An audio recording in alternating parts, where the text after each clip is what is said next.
It's a matter of days. Everything is ready for the Catalan jailed leaders to leave the Madrid prisons where they're held. They're about to be transferred to Catalonia, but they will remain behind bars. Hello and welcome to Catalan News.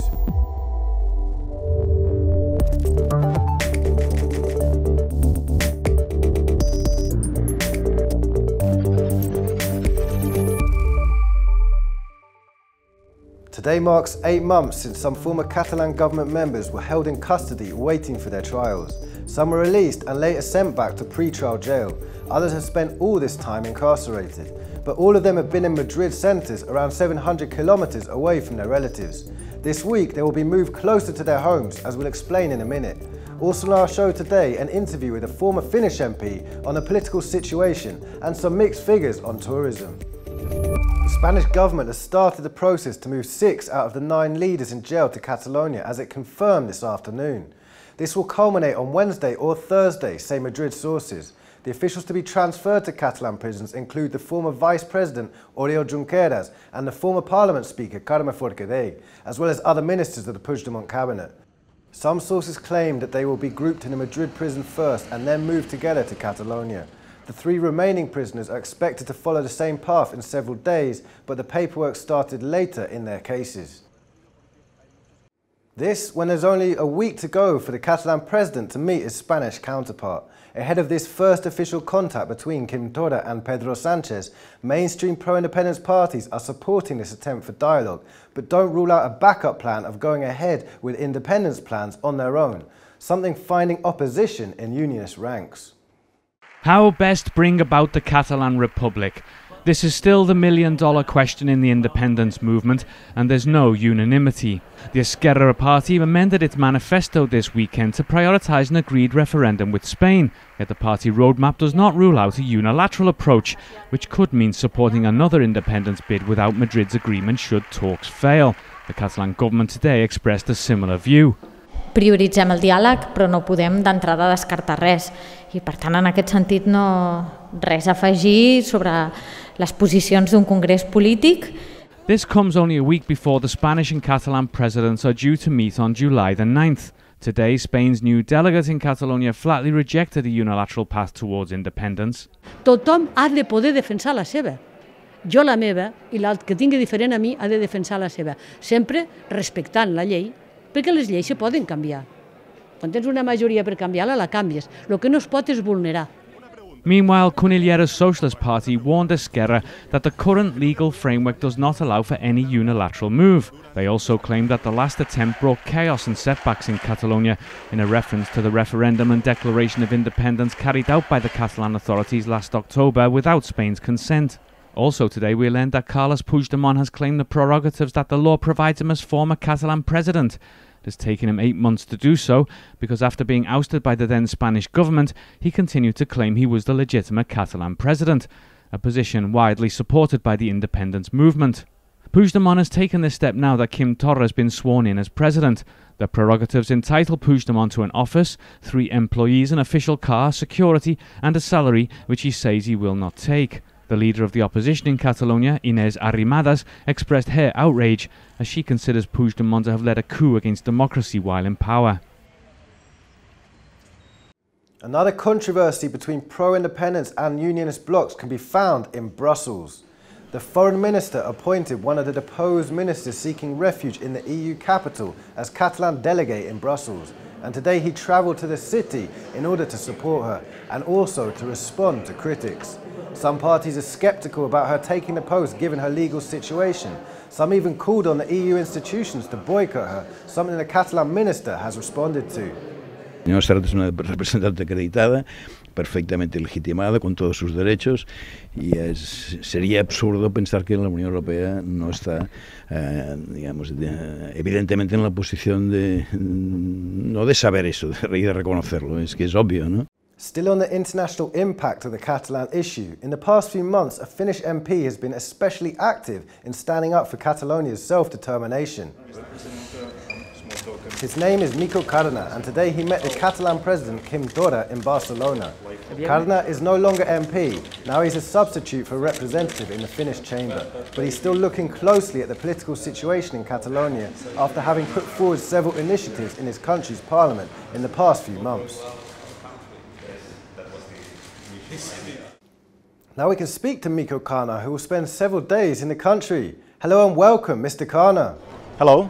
First of all, you had a meeting with the Catalan president in the government headquarters. Could you tell us what you discussed with him? We had many topics in the meeting, but mainly we discussed about the current political situation in Catalonia, and also about the internationalization of the Catalan process, and about international things that people are interested abroad about Catalonia. And also we discussed about the Nordic Council and my proposal to the Nordic Council to help achieve a negotiated and mediated solution in the crisis of Catalonia. Could you give us more details about this proposal to the Nordic Council? Why do you think this is important for the Catalan government? Nordic countries in general, they have a long experience in providing negotiated and mediated solutions to hard crises around the world. And actually this proposal, it does not itself say what kind of stance we should take in the issue of Catalan independence, but it states that we should help in the Nordic countries for Catalonia and Spain to sit in the same table and to achieve negotiated and a mediated solution. And to my opinion, it should be done through the Nordic Council of Ministers, and I am hoping that the Nordic Council will debate about this in their next meeting in the autumn. As an avid commentator of the country's politics on Twitter, you've repeatedly criticised Spain for the measures against the independence movement. As an external observer, how do you see the political situation in Catalonia? Yes, to my opinion, democracy is in heavy crisis here in Spain at the moment. Civil liberties, political liberties of Catalans are being injured and insulted, I could say.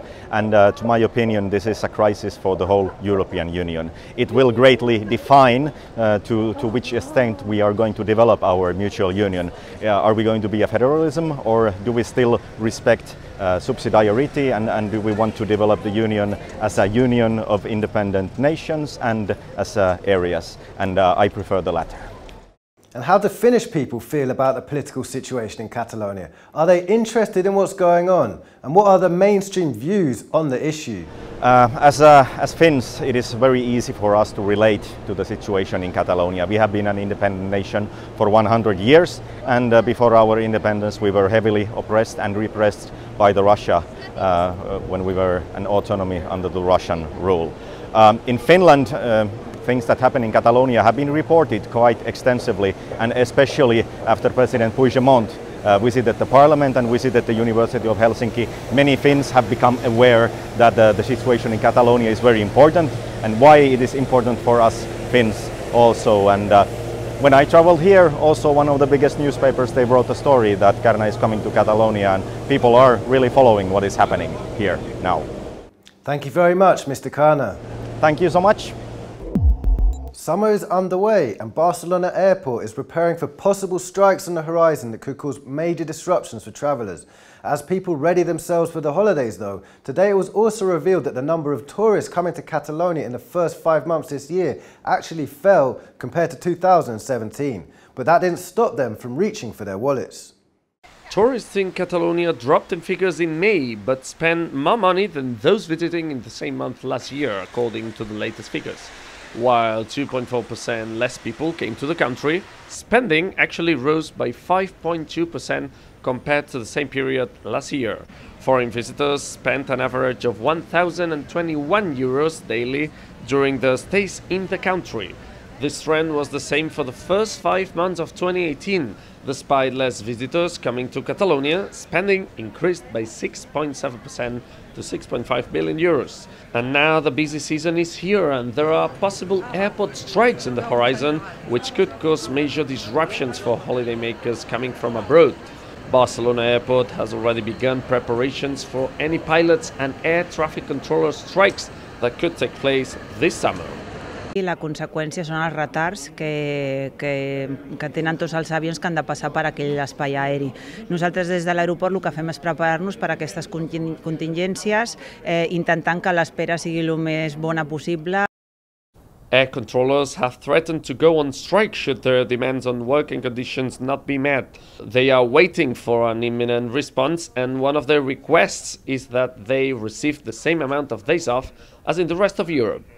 At the Barcelona facility, they get 1 day off for every 8 worked, while elsewhere in Europe, 3 is the norm. Last summer, security controllers at the Catalan capital's airport went on strike. The consequences were obvious and frustrating for many travelers setting off on their holidays. In some cases, people ended up queuing for hours just to get through control. Also talking about Barcelona Airport, it's expanding its horizons once again with the opening of a new route. Today it inaugurated the first flight operated by Ethiopian Airlines connecting the Catalan capital with Addis Ababa, making a stopover in Madrid. If demand grows, the company has said it is possible it will run a direct route between both cities. As it stands, the airline will run 4 weekly flights throughout the summer up until the end of October. It's estimated there will be around 200 passengers on each journey. Flying to Barcelona was a long-time plan for Ethiopian Airlines, though that it becomes that 112th destination now from our network. It is also another opportunity for investment now because Africa is growing. Now we talk about another initiative thought to attract visitors and investors and to boost the local economy. It's the Mediterranean Games, which came to an end yesterday night with its closing ceremony. After 10 days with much criticism over the lack of spectators at the event, the stands were fuller in the last show of the Games than the opening one. Traditional and modern music featured in the event, as well as parades with athletes. Now, as all the fireworks have come to an end, it's time for the organisation and local authorities to assess if the event has paid off and if the region has benefited somehow. Some political parties have already expressed doubts about this. Another big event in the past few days, Pride 2018, has come and gone. In celebration of all things rainbow, events were held throughout the city over the last several days. The most important one was the parade, which saw thousands of people taken to the streets of the centre of Barcelona. Check it out and see you tomorrow.